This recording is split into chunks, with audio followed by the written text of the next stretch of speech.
Hola nuevamente y saludos muy cálidos a todos los oyentes de Panorama de Noticias de Buenos Aires, de Domingo de Cuentos de Nueva York y también a quienes escuchen este espacio literario en otro momento y a través de otros medios como Facebook, mi página web o mi más reciente canal de YouTube. Soy Teresa Méndez Faith y aquí estoy una vez más con ustedes desde Bedford, Massachusetts, con otro ejemplo de la producción narrativa de nuestra tierra colorada, Ñaneretami, Paraguay, país corazón de América del Sur. El relato escogido para hoy, titulado Yo no maté al obispo, lleva como subtítulo Relato de un joven en la cárcel de menores y es una narración de Catalo Bogado Bordón, galardonado en 2019 con el segundo premio del concurso de novela inédita Roa Bastos por su manuscrito La piel de Curiyú, novela publicada posteriormente. Catalo Bogado es uno de tantos y muchos compatriotas que tuvieron que dejar el país durante la dictadura de Stroessner. En su caso, pudo seguir conectado a Paraguay a través del periodismo y la literatura. En eso, Catalo y yo tenemos algo en común. Él vivió en Nueva York entre 1981 y 1995, cuando regresó a Paraguay, y durante su estadía neoyorquina fue corresponsal de un par de revistas literarias y también de los diarios Hoy y ABC Color de Asunción. Yo no maté al obispo, relato de un joven en la cárcel de menores, es uno de los cuentos incluidos en su libro Por amor y otros cuentos, publicado en 1994. Como se puede deducir del subtítulo, este relato está estructurado como una confesión escrita que le hace el protagonista y narrador al juez de su caso. Y ahora les leo lo que el mismo autor me escribió hace un par de años sobre la génesis de cómo, cuándo, dónde nació este relato.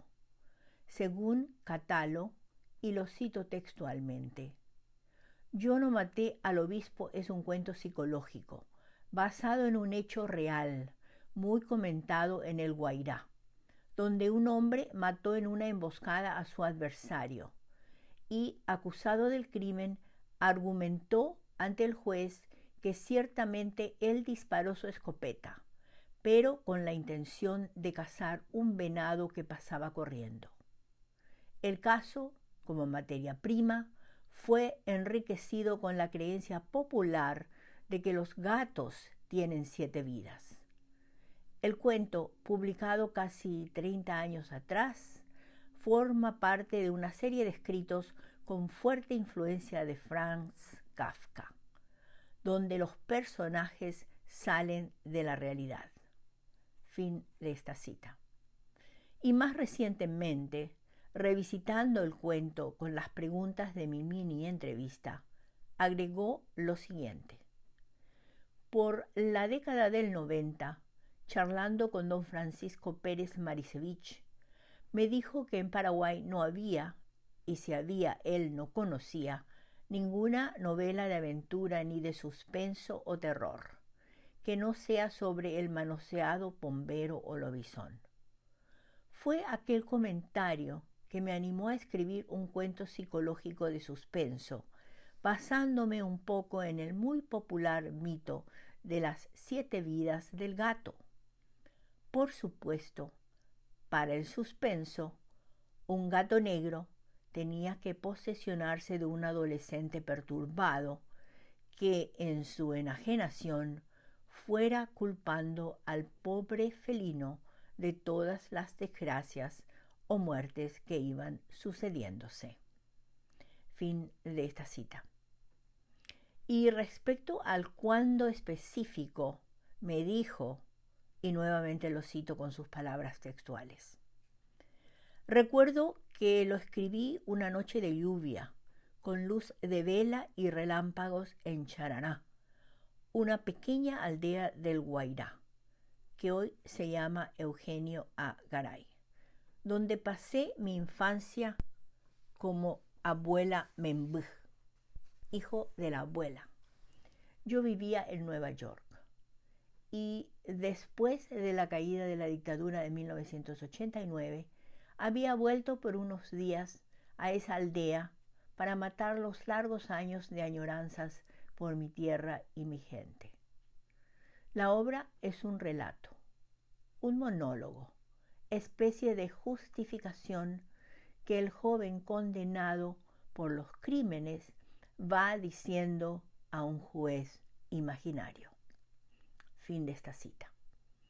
A mi última pregunta, recurrente en estas mini entrevistas, sobre qué querría agregar para los oyentes si estuviera en mi lugar comentando su cuento, me dijo así, y lo cito: yo diría que nuestro país, por su gente, su cultura, sus tradiciones y paisajes, está lleno de materia prima que puede alimentar la fantasía, la imaginación del escritor y desarrollar una buena literatura. No sé si llamarla de terror o de suspenso. Es un género literario que está esperando que surja alguien con talento. Quizás alguien joven, inédito, para sacarlo de su tímida presencia. Fin de todas las citas. Y después de todo esto, en particular de los comentarios del propio autor, ya los dejo con el audio número 2 para que escuchen y disfruten del relato Yo no maté al obispo de Catalo Bogado Bordón. Y aquí va el cuento Yo no maté al obispo, relato de un joven en la cárcel de menores, de Catalo Bogado Bordón. Así es, señor. Nadie puede asegurar que yo maté al obispo. Al momento de dispararle a Ángel, que estaba sobre el cercado de la casa parroquial, no vi ni siquiera una sombra parecida al representante de Dios. De eso estoy seguro, señor. Que quise matar a mi querido Ángel, sí confieso, pero tampoco lo logré. Eso también puedo asegurar, pues esa noche, al despertar de un sueño fantasmagórico que tuve, mientras me secaba el sudor frío que corría por mi espina dorsal, percibí cómo ese monstruo negro se deslizaba junto a mí en el interior de la cama. En la oscuridad, tanteando temerosamente con la mano, sentí su pelo suave y frío e inmediatamente escuché un suave ronroneo. El ronroneo típico de Ángel después de un hecho siniestro. Ángel, ese mismo día de la muerte del obispo, Ángel se la había llevado al infierno a mi profesora, a la querida señorita Alba. ¡Ah! ¡Qué hermosa era la señorita Alba! Nunca imaginé que su imagen perviviría tanto tiempo en mi memoria. Pero los años han demostrado que sí. Ahora mismo, en esta sucia y maloliente celda, con solo cerrar los ojos, puedo ver sus piernas, su desesperada cabellera, oler su perfume, sentir estrellarme con su profunda mirada y escuchar su voz diáfana vistiendo de poesías los conocimientos. Sí, aquel día había un hermoso sol. Sin embargo, de repente unas nubes de cuero crudo se colgaron opresivamente sobre el pueblo y un álgido viento se arrastró como un pesado lagarto por entre los riscos del cerro Ubuturuzú, donde estábamos los alumnos del 4º y 5º grado con la profesora Alba y su colega, el profesor Vicente. Todos estábamos absortos en las explicaciones que nos daba el profesor Vicente sobre la metamorfosis de las crisálidas, cuando de repente escuchamos un grito de espanto proveniente de la orilla del precipicio, cerca de la cima. Con toda la fuerza que nos permitía la edad y el susto, corrimos hacia la cumbre del cerro. No sé cómo, yo llegué primero que nadie. Es decir, cuando los demás llegaron, ya me encontraron allí llorando, mirando cómo a la señorita Alba se le iban aflojando los dedos que la sostenían a la piedra saliente. Luego llegó el profesor Vicente y vi que pateó un bulto negro que aterrorizaba a la señorita Alba. Pero antes de conseguir llegar a ella, extendiendo la mano, se le fue hacia el abismo, aferrada a su propio grito de terror. El zumbido de su guardapolvo blanco al batirse contra el viento, la gravedad de la atmósfera y luego el ruido sordo que hizo su cuerpo al chocar contra las piedras del pequeño arroyo, nos helaron la sangre a todos. Por unos minutos quedamos todos en silencio, paralizados por el trágico acontecimiento. Inmediatamente, los 40 alumnos de la señorita Alba corrimos cuesta abajo sin importarnos que los espinos arrancaran a jirones nuestros pantalones y vestidos de domingo. Lo que encontramos en la vera del arroyo fue algo horripilante. Pese a la rapidez con que llegamos, allí ya estaban las hormigas formando grupos de cooperativas para llevarse las dispersas margaritas de la dentadura, y avariciosas moscas y abejas ya se estaban disputando la masa encefálica y otras esparcidas e irreconocibles materiales de lo que fuera el cuerpo de nuestra querida profesora. Entre horror y llanto, con improvisadas escobas procuramos juntar los pedazos dispersos por los barrancos hasta que yo, incapaz de seguir soportando un momento más el olor a sangre fresca y la mirada acusadora del profesor Vicente, decidí marcharme solo a casa.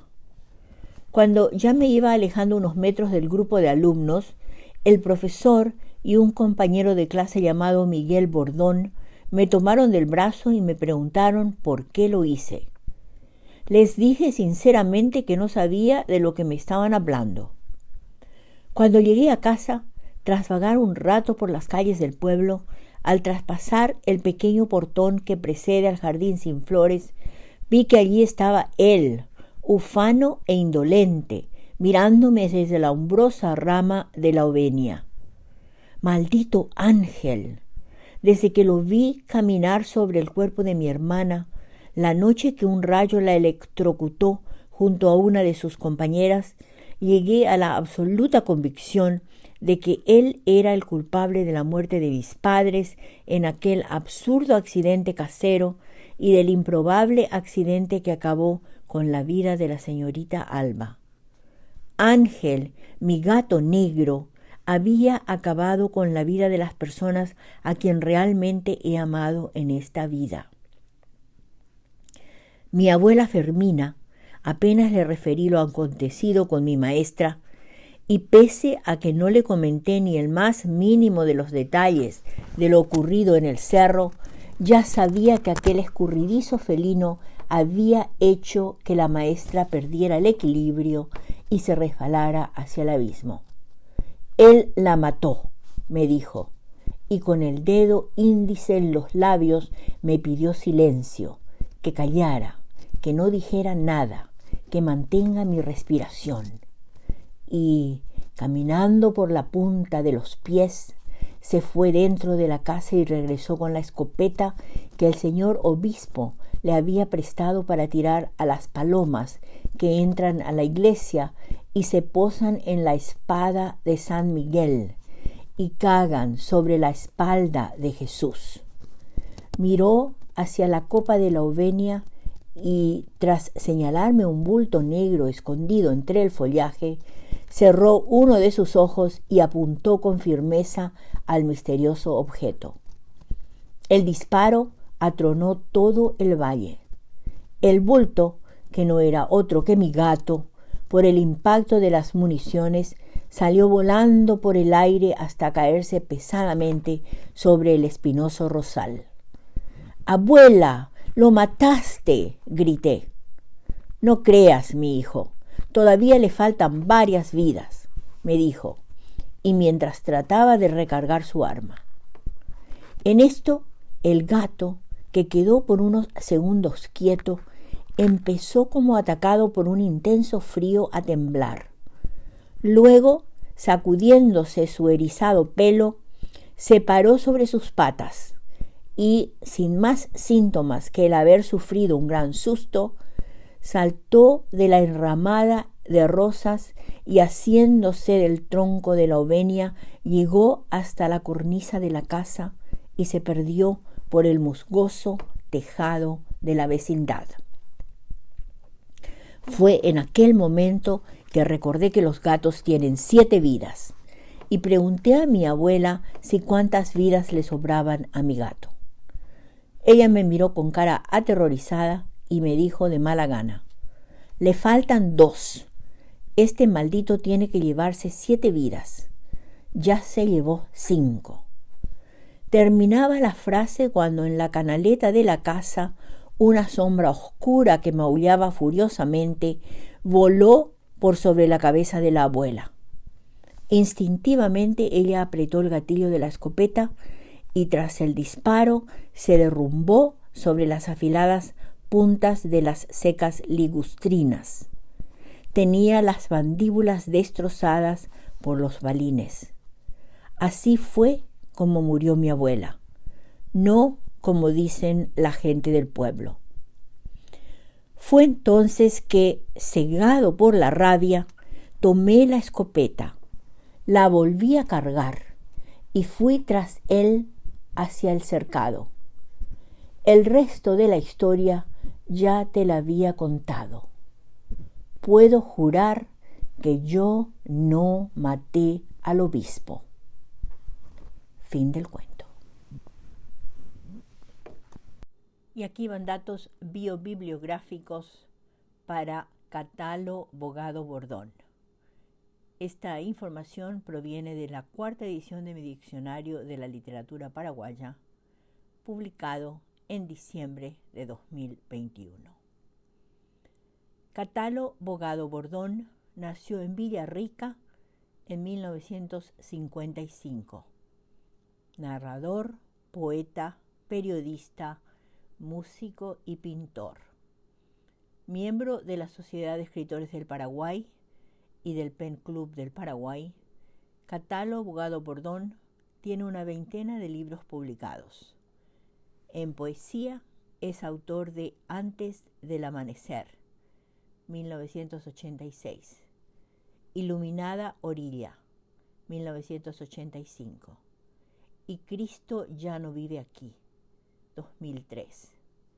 Títulos representativos de su producción narrativa son Días de verano, 1989, cuentos, El amor de la memoria, 1993, cuentos, Por amor y otros cuentos, 1994, La noche de los francotiradores, 2000, relatos, Memoria de la soledad, 2001, novela breve, El fantasma de Icua Bolaños, 2006, novela, Insurgencias del recuerdo, 2008, cuentos, El impenitente capitán Ruy Díaz Melgarejo, 2009, relato histórico, El jarro de lata azul, 2012, novela,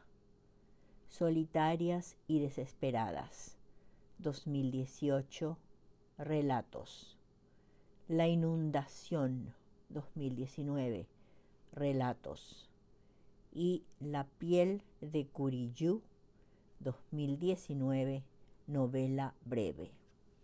También es autor de varias biografías y biografías noveladas, entre ellas sobre José Félix Bogado, Manuel Ortiz Guerrero, Natalicio Talavera, José Asunción Flores y otros. Tiene además obras publicadas en antologías nacionales y extranjeras. Desde hace más de 2 décadas se dedica a la investigación y publicación de materiales de interés cultural, lo que le ha ganado distinciones importantes como la Medalla de Honor de la Municipalidad de Asunción por su aporte a la cultura ciudadana 2001 y el título de Hijo Dilecto de la Ciudad otorgado por la Municipalidad de la Ciudad de Villarrica del Espíritu Santo en 2003.